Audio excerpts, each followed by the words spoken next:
Hey guys, I hope all is well. Thank you for joining me for this Truth Talk episode. In today's episode, we're going to be talking about the movie Sound of Freedom. Let's get right into it. Right now, all over social media, the new movie Sound of Freedom is one of the most talked about movies currently out. For those who don't know what the movie is about, it's supposed to be inspired by the true story of Tim Ballard, who was an undercover agent for the United States Homeland Security Agency. Tim worked for the agency for 11 years, being tasked with saving children who were taken and sold around the world. The movie Sound of Freedom tells the story on how Tim would eventually leave his job at the agency, going on to create Operation Underground Railroad to save children when the US government abandoned the operation. The movie shows how Tim manages to save these children from the worst possible outcome. This movie has gotten a massive amount of support from so many people, as the movie exposes a serious problem that many children are dealing with in silence. Many people online were reporting that this movie was being suppressed in hopes of sabotaging its purpose. Online, people were reporting that no studio wanted to pick up the movie for distribution. Many people were also reporting that they had trouble watching the movie in theaters.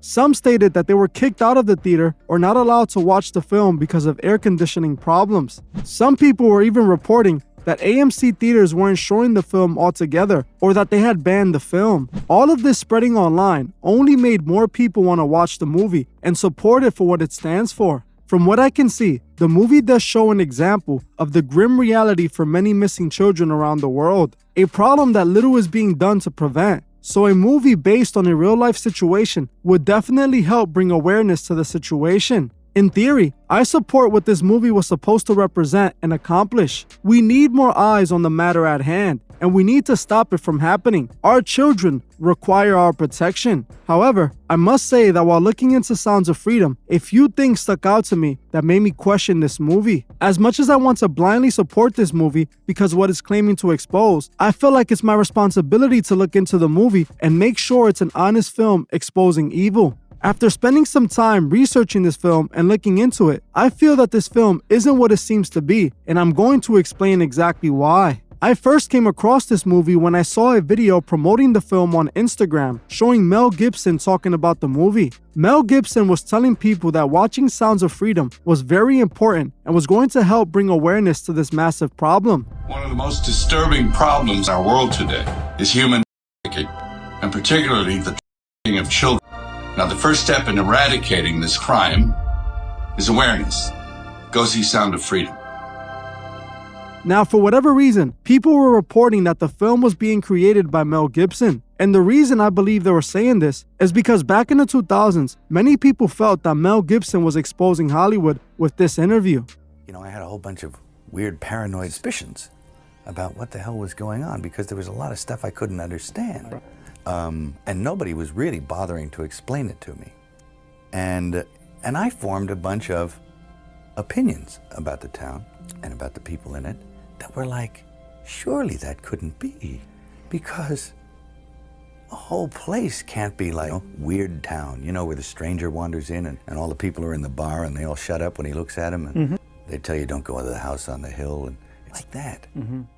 As you heard for yourself, Mel Gibson does appear to talk about the evils of Hollywood, but doesn't really reveal anything. After looking into the movie, it appears that Mel Gibson has nothing to do with the movie other than the shout out he gave it. The fact that Mel Gibson was being associated with this movie caught my attention for a few different reasons. See, Mel Gibson is an actor, director, and film producer who was a part of Hollywood since the 80s. He has been able to have a very successful acting career and was behind many big movies. Things kind of flipped on Mel during the 2000s when he got himself canceled for his behavior and his rants against the Jewish people, but this cancellation wouldn't last forever. Mel managed to make a comeback in the 2010s. Nowadays, Mel still has a career in Hollywood, so the question that instantly came to my mind is, why is Mel Gibson being associated with this movie? If Mel Gibson is not the director or the producer of this film, nor an actor a part of it, why is Mel promoting the film? The reason for this is because Mel is good friends with the producer of the movie, Eduardo Vergastui.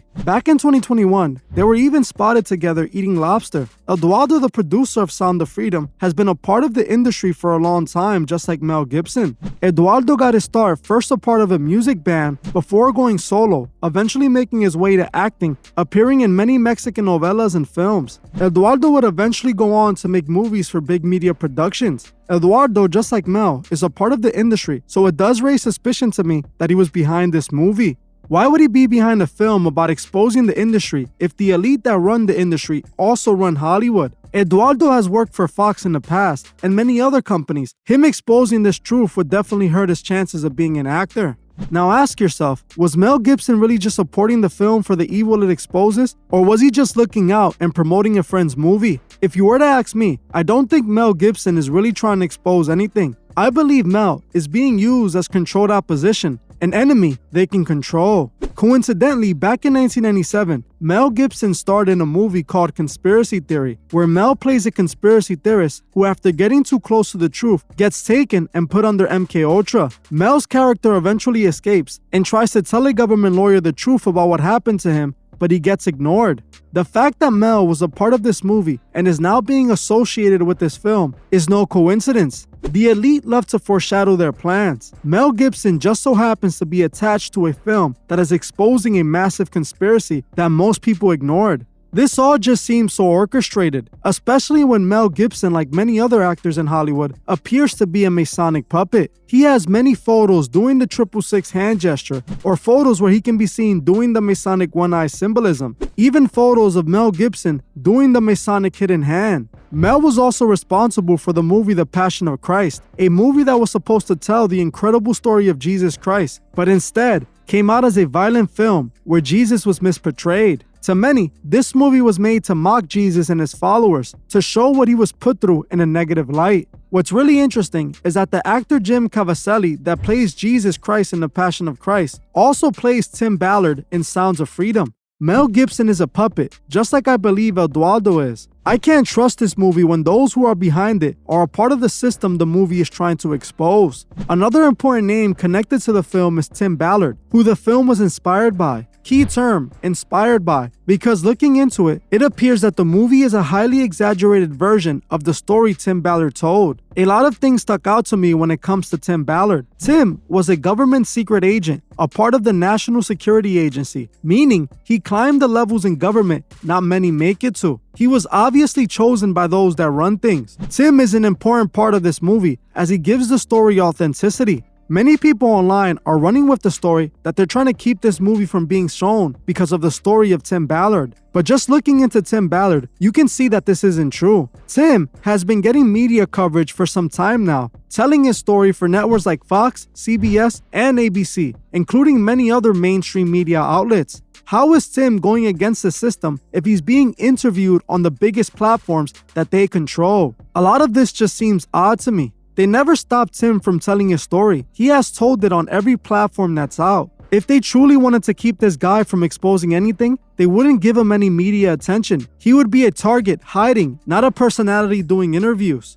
What's interesting is that all over Twitter right now, people are starting to question Tim's authenticity. See, a photo was posted of Tim wearing a very interesting tie. On the tie, when zoomed in, you can spot what appears to be the Masonic square and compasses symbol, which is the main symbol of Freemasons used to identify each other. A large amount of people on Twitter are confused by this because they know what the Masonic order is into. This photo proves that Tim is most likely a Freemason, and I'm not at all surprised. He was a secret agent for the National Security Agency. You don't get there by chance. Many people in power in the government took the Masonic oath, and it's been like that since the beginning. We know the Masons love to create heroes, Masonic puppets that the world can cheer for and honor. This is exactly what's going on with Tim. The movie is being hyped by the marketing agency pushing the movie. They found the perfect way to push the movie, using those who fight for justice for kids, those that are passionate and seeking the truth. They knew if they can tap into those people, they can make tons of money with this movie, all while controlling the narrative of the situation. They depicted the situation like they wanted it to appear, not like how it truly happens. We know a lot of these young souls that go missing end up in the hands of occultists who use these young souls for ritual practice. This movie doesn't expose this in the slightest, and this is a big problem, knowing that this is one of the main reasons for this entire business. This movie also doesn't expose anything that truly goes on, and it also doesn't do a good job on showing us ways to completely stop it. The movie's goal was to make people believe if you buy a ticket for this movie, you're supporting the fight against this massive problem children around the world are facing, when in reality, you just put money in Eduardo's and Angel Studios' pockets. The movie isn't a major studio production, but somehow is still doing massive numbers and making huge amounts of dollars like a major studio film. I was trying to find out what's going to happen with the money this movie makes. Was it going to be used to fight against the problem? I didn't seem to find any reports stating that the money will be donated. This movie just looks like a giant money grab and distraction. The movie didn't expose ritual sacrifice or Hollywood's involvement at all. It didn't expose the name of the elite who are doing it. It didn't provide a way to stop it either. All it did was play as a great distraction from the real situation happening right in front of us. Like the entire Epstein and Chase scandal that the media doesn't want to talk about. Or the rest of the people who went to the island with Jeff and did terrible things. Where are those names? These are the people that need to be removed from society. At first, I wanted to buy into this movie, but there's too much things that won't allow me to do so. I'm not that easily manipulated. If they didn't want the masses to know about this movie, it wouldn't be all over headlines. They would ignore it and bury it like they did with the Epstein situation. If we found out the names of those who actually went to the island, then we would be able to stop what's actually happening. This movie is everywhere, and it doesn't seem like they don't want people to see it. They're basically allowing people to see it for free. If you go to Angel Studios right now, they're giving away free tickets that other people donated so people can watch the movie. The Masons love playing both sides. They love being the hero and the villain, so they can control both sides. This is exactly what this movie is. The fact that Tim was seen wearing a Masonic tie is a big red flag to me. A big problem that truth seekers face is that some people love spreading misinformation. The people who claim the movie wasn't being shown at AMC theaters seem to be just lying for attention, as the movie can be seen in AMC and many other theaters around the country. I checked in my area and they were showing it in plenty theaters. Now, I am the first to admit Hollywood is full of sickos who take advantage of the kids. There's truly a problem when it comes to what the kids are being put through, but this movie sadly isn't going to change anything. This movie was made by a Hollywood actor working with a former government agent to capitalize off the real struggle kids are going through. They know truth seekers from all corners of the world will support a movie speaking out about this. They marketed the movie towards people like us who want to expose the truth, hoping we don't look into it. I have a responsibility to all of you to make sure this movie is genuine. Over 200,000 people subscribe to my channel, and I cannot get behind this movie knowing what I know. I feel that if a movie that was truly exposing anything was being made, those making it wouldn't get a chance to finish it. In order to bring an end to this, we need the truth. We need names and what organization they are a part of. We already know who's running this all. We just need help proving this to the rest of the world. We need to wake our people up and show them the truth. I want to know what you guys think about this movie below. I saw so many of you guys requesting I take a look into it, so I want to see what you guys think about it. I am going to watch the movie again, and maybe I can make a second part to this video, expanding on the actual movie. Well, that's it for this video. Thank you all for watching, and I'll see you guys in the next one.